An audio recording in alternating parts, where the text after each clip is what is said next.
Estamos una vez más en nuestro programa Diálogos de Ciudad. Saludamos a nuestros televidentes y le damos la bienvenida a nuestra invitada de esta ocasión. Nos acompaña la doctora María del Pilar Balanta Martínez. Ella es la directora del Centro de Estudios Pedagógicos Avanzados CEPA de la Universidad del Pacífico. El CEPA, pues como su nombre lo indica, es una instancia de la institución que presta sus servicios y está dirigido a potenciar las capacidades de la institución desde el saber de la pedagogía. Pues con ella tenemos en esta ocasión entonces la oportunidad de hablar de la Universidad del Pacífico, del Centro de Estudios Pedagógicos y por supuesto también de nuestra propia invitada, de su trayectoria, ya que está vinculada no hace mucho tiempo en la universidad y entonces esta es nuestra ocasión para conocer un poco más con qué llega, con qué expectativas, con qué se encuentra y bueno, lo que pretende hacer desde esta instancia. Bienvenida a nuestro programa Diálogos de Ciudad. Muchísimas gracias, Gersaín. Un placer estar en este programa y poder contarles todo lo que queremos hacer con este Centro de Estudios Pedagógicos Avanzados en la Universidad del Pacífico. Contémosle a nuestros televidentes a simple vista, cuando pensamos en el CEPA, para las personas que no necesariamente están familiarizados con estos asuntos, ¿qué es el Centro de Estudios Pedagógicos Avanzados? Bueno, el Centro de Estudios Pedagógicos Avanzados es una instancia de la Universidad del Pacífico que tiene la labor de asesorar en los procesos de pedagogía, de acompañar a la universidad en todos estos aspectos, tanto a docentes como a estudiantes, en pensarnos cómo mejorar las prácticas y las didácticas para que nuestros estudiantes tengan mejores procesos de aprendizaje. Y hablemos ahora entonces de ese encuentro del CEPA con María del Pilar y de María del Pilar con el CEPA. Usted es una persona conocida en el mundo académico de Buenaventura, ha laborado durante muchos años en la Universidad del Valle y ahora se da esta ocasión. ¿Qué representa para usted?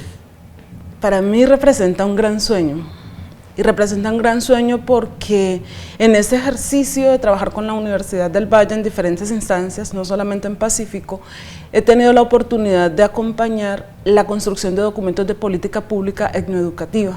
Acompañé la línea de política pública etnoeducativa en Buenaventura, la acompañé en Puerto Tejada y trabajamos con la Facultad de Educación y Pedagogía de la Universidad del Valle en el documento de política pública etnoeducativa afro a nivel nacional.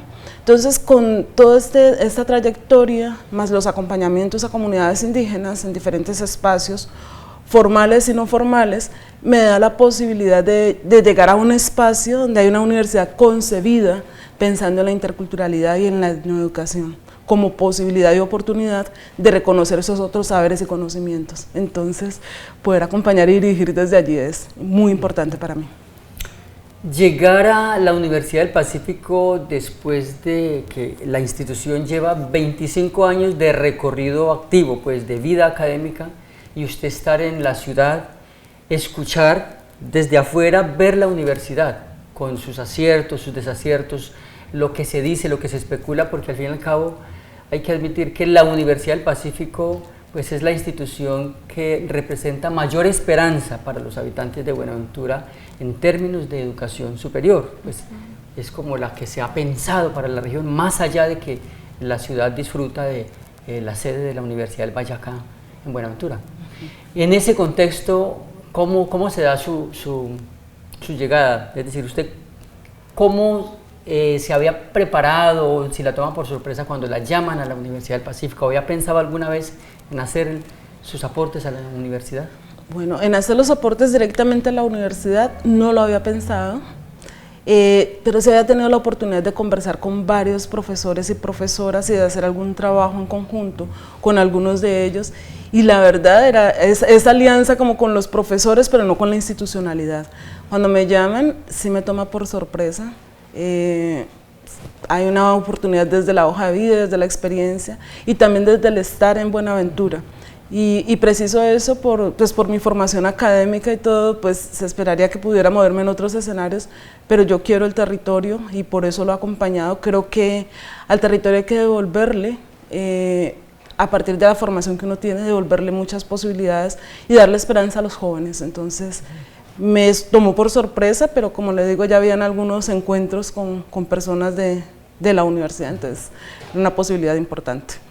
Recordamos a nuestros televidentes, estamos en el programa Diálogos de Ciudad, nuestra invitada es María del Pilar Balanta Martínez, la nueva directora o la directora del Centro de Estudios Pedagógicos Avanzados de la universidad, y entonces le hacía preguntas a nuestra invitada acerca de su llegada a la institución. Y recordamos también a nuestros televidentes que el canal Yubarta es una instancia de la Universidad del Pacífico, pero no por ser nosotros integrantes de la Universidad del Pacífico vamos a cerrarle los ojos a la realidad. Y entonces le hago esta pregunta. Desde afuera también conocemos que si la universidad es la esperanza de los jóvenes de la región, también es una institución que ha estado marcada en los últimos años por muchas dificultades, por problemas, por dificultades administrativas, dificultades con las rectorías e incluso frustración y seguramente señalamientos de que las cosas no van bien o que no hay alto rendimiento en la universidad, porque estadísticamente las pruebas Saber Pro, que son un buen indicador, no da los mejores resultados. En ese contexto, ¿qué representa para usted llegar a la institución? Un reto, un gran reto, porque efectivamente estar en una institución con estas, digamos, con estos estigmas, y muchos de esos estigmas sí basados en pruebas estadísticas, digamos, significa un reto para nosotros, para mí particularmente, llegar aquí y ver qué puedo aportar, ¿sí? Y hasta dónde puedo aportar desde esa experiencia que tengo y desde ese trasegar en otros escenarios. Yo he tenido la oportunidad de acompañar en procesos educativos desde el preescolar hasta adultos mayores, ¿sí? Y reconozco que cada ciclo de vida tiene unas estrategias para uno manejar y acompañar. He tenido la oportunidad de estar en otras universidades públicas, privadas. Entonces, venir a la Universidad del Pacífico es poder decir, mire, yo tengo un saber, un conocimiento que quiero ponerlo sobre la mesa para que entre todos y todas podamos transformar varias de esas situaciones. No se hace solamente con una persona, no se hace en un instante, pero sí se puede empezar a caminar para ello.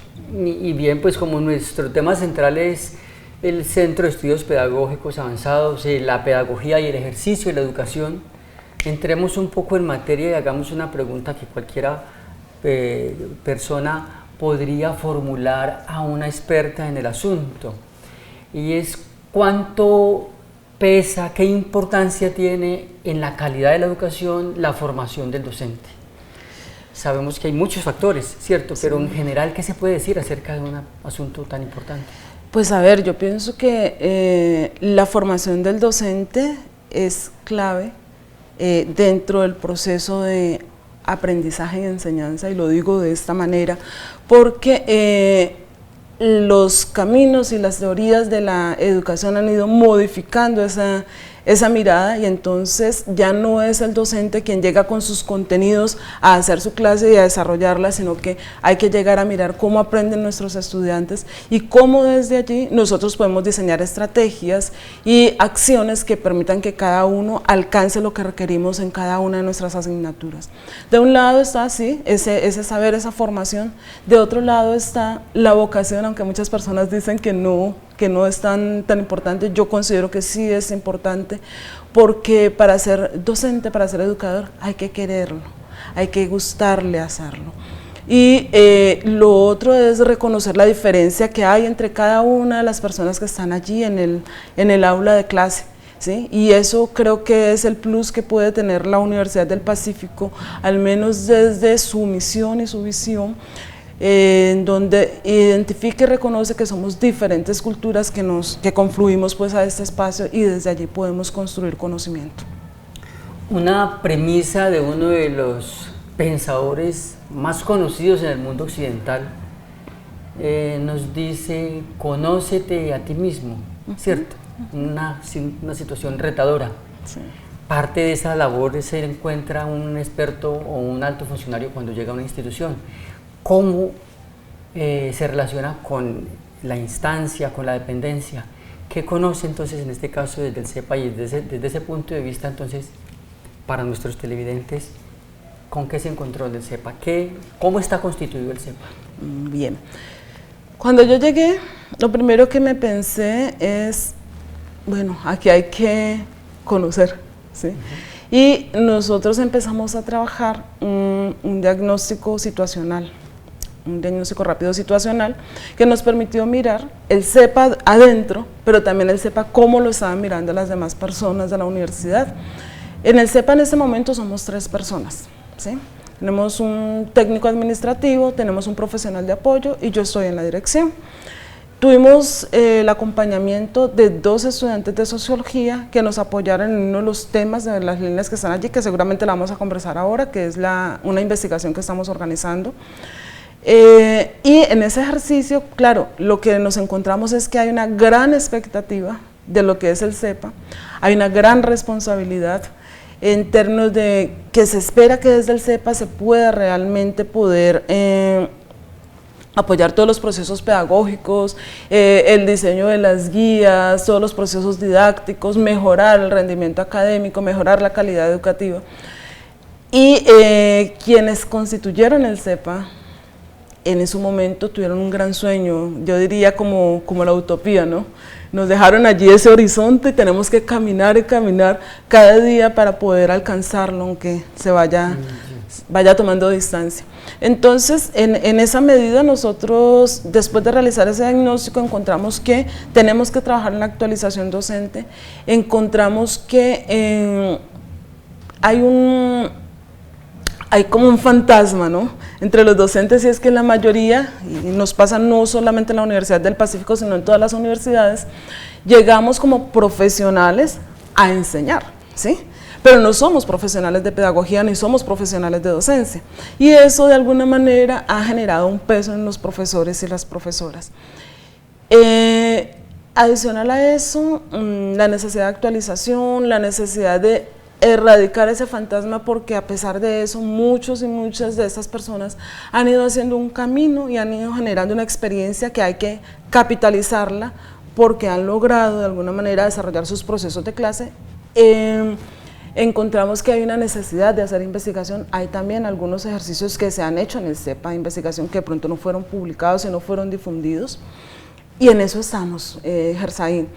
Pudimos ver todos esos elementos y construir lo que nosotros hemos denominado como ese plan de acción y esa apuesta a poder dar cuenta de la responsabilidad del CEPA. Bien, los televidentes que nos hayan acompañado desde el principio en este programa, pues se darán cuenta que hemos llegado al núcleo del tema, ¿cierto? La realidad de la Universidad del Pacífico con sus docentes y el papel que puede jugar el Centro de Estudios Pedagógicos Avanzados. Entonces, fijémonos en esta primera parte de la pregunta anterior, doctora María del Pilar. ¿El CEPA que usted encuentra es el que la universidad necesita o se debe modificar, cambiar, intervenir? ¿Qué se debe hacer con el CEPA que usted encuentra? ¿Es la instancia y el aparato suficiente para hacer lo que usted cree que la universidad requiere desde el CEPA? ¿Sabe que sí? Yo pienso que sí. Y sobre todo, ¿qué ha pasado con el CEPA? Es un cúmulo de responsabilidades y de compromisos en lo pedagógico, bien grande, pero que no se ha puesto en marcha, ¿sí? Y no se ha puesto en marcha en su totalidad. Entonces lo que nosotros hicimos fue mirar cada una de las responsabilidades, mirar qué se ha hecho aquí y qué falta por hacer. Entonces para mí esa instancia sí es la que la universidad necesita, y esa instancia puesta en funcionamiento en su totalidad le va a dar un vuelco a lo que es la Universidad del Pacífico. Y en términos del personal, la cantidad de personas que la acompaña, ¿es también la suficiente o usted va a requerir hacer cambios y modificaciones? No, no es suficiente, y esa es una de las situaciones que hemos venido conversando con las directivas de la universidad. ya hemos planteado la necesidad de redistribuir algunas de las funciones que tienen las personas allí y también de vincular otras personas que nos puedan acompañar para poder poner en marcha esa instancia. Bueno, ahora, en su intervención anterior, usted mencionaba que han encontrado el fenómeno de que muchas personas son docentes y aunque tengan estudios de lo que llamamos superiores, posgrados, no necesariamente tienen formación pedagógica. Correcto. Entonces, para explicarlo para nuestros televidentes, una persona que tiene maestría, pero la doctora María del Pilar está diciendo que aunque tenga maestría, no necesariamente es suficiente, ¿cierto? O lo ideal, sé que se pueden hacer más y ese más es alguna formación específica en la pedagogía. ¿Cómo se encuentra la universidad respecto a ese tema? Bueno, respecto a ese tema, también hicimos un rastreo para mirar cuánta gente tenía formación en pedagogía o en carreras que tuvieran que ver con el tema de pedagogía y educación. Hay un buen número de profes. Yo diría, ahorita no recuerdo el porcentaje exacto, más o menos un 40% tiene esa formación. También la universidad venía implementando algo que era un diplomado en educación superior y un diplomado en etnoeducación. Esto ha estado un poco como en stand-by. La idea es que se pueda reactivar ya con las personas de educación continua, hemos venido trabajando en ello, revisando pues la propuesta y realimentándola para poderla poner en funcionamiento y que todos los profes puedan vincularse. Y de otro lado, es poder fortalecer lo que tiene que ver con la actualización docente. Incluso yo me atrevería a decir que después de la pandemia hay un asunto fundamental para nosotros que estamos en los procesos educativos y es pensarnos que ya no son las clases del profe en el aula, sino que hay otras herramientas y hay otros elementos que funcionan allí y que nos toca pensar incluso en las clases híbridas, en otros mecanismos que nos permitan realmente desarrollar buenos procesos formativos y que nos permita también escuchar a las y los estudiantes que están allí en el aula. Usted está diciéndonos con esto que entre la forma como usted estudió o como estudiaron los profesores y lo que ocurre con el proceso de aprendizaje de los estudiantes hay una distancia grande. ¿Han cambiado las formas de aprendizaje? Han cambiado las formas de aprendizaje o hemos reconocido que cada una de las personas aprende de una manera distinta y que además hay nuevas herramientas y nuevos elementos que se incluyen ahí en esos procesos, ¿sí? Las tecnologías, digamos, las ofertas que tiene la internet misma. Entonces el papel del docente es diferente ahora. El docente ahora es un facilitador, es un orientador, pero no es quien lleva el conocimiento a la clase, es quien ayuda a organizar ese conocimiento para garantizar que el profesional que estamos formando tenga las herramientas necesarias para poder hacer su ejercicio posteriormente. Por razones de prudencia, por mesura, es frecuente escucharle decir a los expertos que llegan a un salón, en un aula, dicen, bueno, aquí vamos a aprender entre todos, yo aprendo de ustedes, ustedes aprenden de mí. Eso lo hace por un gesto muy podríamos llamar de asertividad, ¿cierto? Para no presentarse como el poseedor del conocimiento, el sabio acá y los aprendices allá abajo. Pero es cierto que hoy en día esa premisa tiene más fuerza, porque los estudiantes, a partir de estos elementos, sobre todo en el mundo de las tecnologías, tienen mucha cantidad de información que no necesariamente posee el profesor, ¿es así? Es correcto, sí. Los estudiantes a veces le enseñan más a uno de lo que uno puede llevarles a ellos al aula de clase. Y yo quiero precisar algo también, Gersaín, no solamente son las tecnologías, ¿sí? En nuestro caso, y creo que a nivel país, hay otros saberes y conocimientos, técnicas, que hacen parte de las culturas y que también se pueden reconocer en el ámbito educativo y que seguramente nos podrían dar mucha fuerza a esos procesos de aprendizaje, ¿sí? Como un abuelo o una abuela enseña en su casa, no es de la misma manera que enseñamos en la universidad, pero sí podemos reconocer algunas de esas herramientas, algunos de esos elementos para traerlos acá.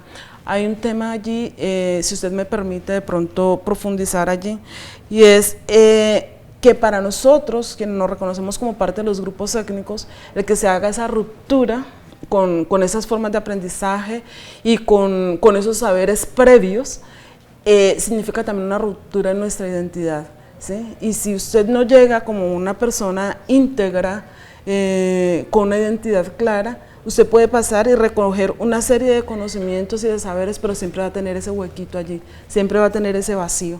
Y entonces es importante que también pensemos en ese aspecto. Usted está mencionando un tema que es tan importante, doctora Pilar, que yo diría que justamente por la dimensión que tiene, ya usted lo ha mencionado, pero merece un capítulo especial. Entonces, seguramente nos daremos la oportunidad de conversar con usted y seguramente con otras personas que estén haciendo en la ciudad del ejercicio del trabajo educativo para que hablemos de educación. Por ahora me queda una pregunta importante y es, cuando usted mencionaba de la necesidad de que desde el CEPA se impulsen programas y actividades de actualización con cursos de pedagogía universitaria seguramente, sí.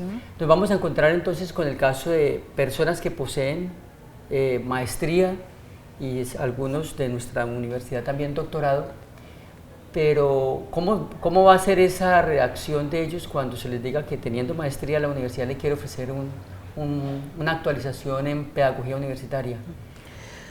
Bueno, la resistencia en muchos casos existe y existe en todos los seres humanos frente a cualquier posibilidad de cambio o de transformación. Nosotros vamos a hacer la invitación, de hecho ya en el CEPA hemos avanzado con un par de conferencias que han resultado de interés para las y los profesores. En el diagnóstico que yo le dije que habíamos realizado, pues recogimos temas de interés. Entonces queremos meternos a partir de allí, de esos temas que a las personas les interesan, independientemente de su nivel académico, y a partir de eso decirles, mire, estamos para construir juntos. Nosotros trabajamos el tema que tenía que ver con grupos técnicos de educación en la universidad. Tuvimos al profesor Javier Fallat acá, un súper experto pues en todos estos temas de acompañar a los grupos de población negra, afrodescendente, raizal y palenquera, y a los grupos indígenas.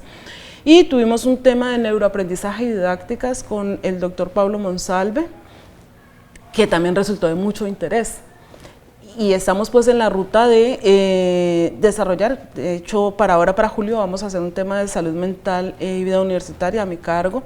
Vamos a trabajar lo que tiene que ver con los elementos diarios que también trabajamos como docentes, que las rúbricas, que los programas de curso, que el sílabo. Entonces vamos a hacer ese ejercicio y para el mes de agosto, 7 y 8 de agosto, tenemos proyectado desarrollar un congreso donde vamos a abordar varios temas. Entonces yo creo que los profes que de pronto tienen esos niveles académicos y pueden tener en algún caso resistencia, se van a interesar en alguno de esos temas, se van a meter. Ahora, yo hice la pregunta haciendo una suposición de que puede suceder que algunos tengan resistencia por el hecho de poseer ya títulos de posgrados, pero usted cree que esas cosas pueden suceder, ¿cierto? Que sí. Los seres humanos nos llenemos de cierta sobreseguridad, ¿cierto? Sí, a nosotros nos puede pasar como seres humanos, pero también tuvimos la oportunidad de conversar con algunas personas en biblioteca, en un congreso pequeño que se hizo desde Educación Continua, y también aquí esos profes pueden tener su voz y pueden tener su espacio y contarnos su experiencia. O sea, no es solamente que vengan de afuera a decirnos, sino que entre todos generemos esos diálogos. Creo que es muy pertinente. Nos quedan escasos 3 minutos del programa y hay un punto clave de la entrevista y es ¿para dónde va el CEPA con su plan de acción? Usted ha formulado un plan de acción, menciona allí unos temas grandotes y muy importantes como innovación educativa o innovación para el impulso, ciencia, tecnología y innovación, y también oferta académica pertinente. Presentemos de manera ágil ese horizonte. Bien, el CEPA le está apostando a que haya ese reconocimiento de las diferentes formas de enseñanza, que podamos escuchar a las y los estudiantes de cómo perciben o cómo captan mejor los procesos de formación. El CEPA está haciendo investigación, en este momento estamos desarrollando la investigación que tiene que ver con cómo se refleja ese modelo pedagógico que nos hemos planteado en el proceso de elaboración de trabajos de grado. Tenemos planteado el ejercicio de consultorías para las y los profesores y para las y los estudiantes, donde vamos a querer acompañarlos pues, en los diferentes procesos. Estamos haciendo articulación con otras universidades que también se piensa en el tema. De hecho, yo participé como ponente en la Universidad del Magdalena con un tema que ya venía trabajando antes, pero que tiene que ver con educación para comunidades negras, afrodescendientes, raizales y palenqueras, y participé en la Universidad del Cesar con un tema que tiene que ver con salud mental en la universidad, que creo que son unos temas que son pertinentes, que pasan por el CEPA y que definitivamente nos dan la posibilidad de avanzar. ¿Qué más queremos hacer en el CEPA? Que se reconozca el CEPA como parte del proceso pedagógico para la Universidad del Pacífico, pero para el entorno también. Pues yo le diría, ¿y esas cosas que usted está mencionando, cómo las van a hacer? ¿Cómo las vamos a hacer? Pues ya empezamos con algunas cosas muy pequeñas. Como le digo, estamos esperando que nos llegue el resto de equipo y aunque en ese momento no tenemos un presupuesto propio, porque yo llegué aquí el 12 de febrero, entonces ya todo el proceso pues, de presupuestación ya había avanzado, lo que hemos venido haciendo y terminamos de hacer este año tiene que pasar por un proceso con dirección académica y con rectoría que han tenido pues un apoyo para el desarrollo de estas actividades. Y esta es mi última pregunta, se va a resolver de manera ágil como es el asunto que usted menciona. En el contenido de las acciones y en el plan estratégico del CEPA menciona también usted un microprograma de audiovisuales con personas especializadas en algunos temas. Correcto. ¿Cómo lo ha concebido? Sí, nosotros diseñamos nuestra animación que se llama NAI, que es la semilla del Naidí, como reconocimiento pues, de la palma y de lo que significa para el territorio. Y a partir de allí vamos a tener unos microprogramas donde vamos a hablar sobre diferentes temas de pedagogía y de didáctica. Unos van a ser muy corticos que se van a transmitir en las redes sociales y otros van a tener una extensión un poquito más amplia de unos 20-25 minutos donde vamos a conversar sobre esos temas y vamos a hacer pedagogía alrededor de todo lo que tiene que ver con educación. Pues doctora María del Pilar, nosotros estaremos muy atentos y dispuestos a contribuir para que se hable de educación y se haga educación en la Universidad del Pacífico y en la ciudad y de la mejor manera. Muchísimas gracias. Muchísimas gracias, Gersain. Por acá estaremos nuevamente. Bien. Igual a nuestros televidentes les agradecemos por habernos acompañado en este programa Diálogos de Ciudad con la doctora María del Pilar Balanta Martínez, directora del Centro de Estudios Pedagógicos Avanzados de la Universidad del Pacífico, CEPA. Ustedes, mil gracias.